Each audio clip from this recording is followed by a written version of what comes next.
Iran और Saudi अरब का आपस में राजनयिक संबंधों को फिर से स्थापित करने का फैसला एक बहुत ही ऐतिहासिक कदम है और इस डील को कराने में मध्यस्थ की भूमिका निभाई चीन ने, जिसका एक और दूरगामी संदेश है। आइए जानते हैं ईरान सऊदी अरब समझौते के इन दोनों अहम पहलुओं को। सऊदी अरब एक सुन्नी बहुलता वाला देश है और ईरान शिया बहुलता वाला। इन दोनों के बीच जारी दुश्मनी का असर पूरे मध्य पूर्व में नजर आता है। जैसे कि यमन में हौथी विद्रोहियों को ईरान का समर्थन मिलता रहा है, तो वहां की सरकार का साथ देने वाले सैन्य गठबंधन को सऊदी अरब का। इतना ही नहीं, लेबनान, सीरिया और इराक जैसे देशों के भीतर जारी लड़ाई में ईरान एक गुट के साथ रहा है तो सऊदी अरब दूसरे गुट के साथ। ईरान और सऊदी अरब के संबंध तब और बिगड़ गए जब 2016 में सुन्नी बहुलता वाले सऊदी अरब ने 46 अन्य लोगों के साथ एक शिया मौलाना को फांसी दे दी। नतीजा ये हुआ कि तेहरान में सऊदी अरब के दूतावास पर शिया प्रदर्शनकारियों ने धावा बोल दिया। सऊदी अरब ने तेहरान से अपने राजनयिकों को वापस बुला लिया। इस तरह ईरान और सऊदी अरब के बीच राजनयिक संबंध टूट गए। 7 साल बाद दोनों देशों ने इसकी बहाली का समझौता किया है। इसके दूरगामी नतीजों की उम्मीद की जा रही है। दोनों देश 2 महीने के भीतर अपने अपने दूतावास खोलेंगे। दोनों देशों के विदेश मंत्रियों की बैठक भी तय हुई है। दोनों देशों ने एक दूसरे के अंदरूनी मामलों में दखल न देने और एक दूसरे की संप्रभुता के सम्मान का भरोसा दिया है। मिडिल ईस्ट में दोनों देशों की आपसी खींचतान खत्म होने से सुरक्षा का एक बेहतर माहौल बन सकेगा। इससे यमन, सीरिया, लेबनान, इराक जैसे देशों की अंदरूनी लड़ाई पर भी एक हद तक नियंत्रण लगेगा।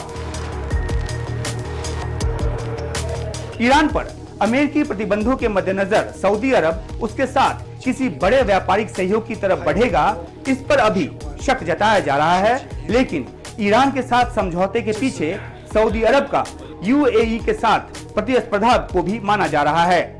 सऊदी अरब को लगता है कि यूएई उससे सुन्नी प्रधानता की धुरी होने का ताज छीन सकता है।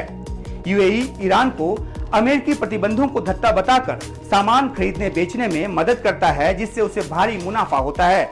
इसलिए भी सऊदी अरब ने ईरान से रिश्ते सुधारने की तरफ कदम बढ़ाया है ताकि ईरान से यूएई को मिल रहा मुनाफा उसके हिस्से भी आए। सऊदी अरब ईरान समझौता कराने में इराक भी लगा रहा, लेकिन अपनी कमजोर राजनयिक और आर्थिक स्थिति के चलते इसे अंतिम मुकाम तक नहीं पहुंचा पाया और मैदान चीन ने मार लिया।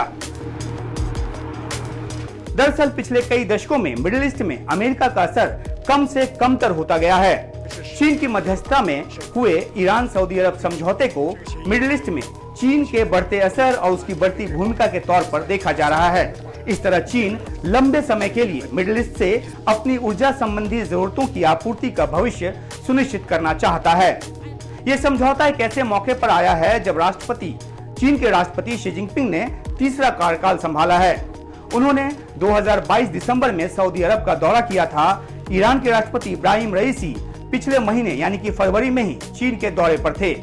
चीन ने यूक्रेन और रूस के बीच भी समझौते का एक 12 सूत्री फॉर्मूला पेश किया है। जाहिर है कि चीन के राष्ट्रपति शी जिनपिंग इस तरह के कदमों से दुनिया में अमेरिकी दबदबे को कमतर साबित कर चीन का दबदबा स्थापित करना चाहते हैं।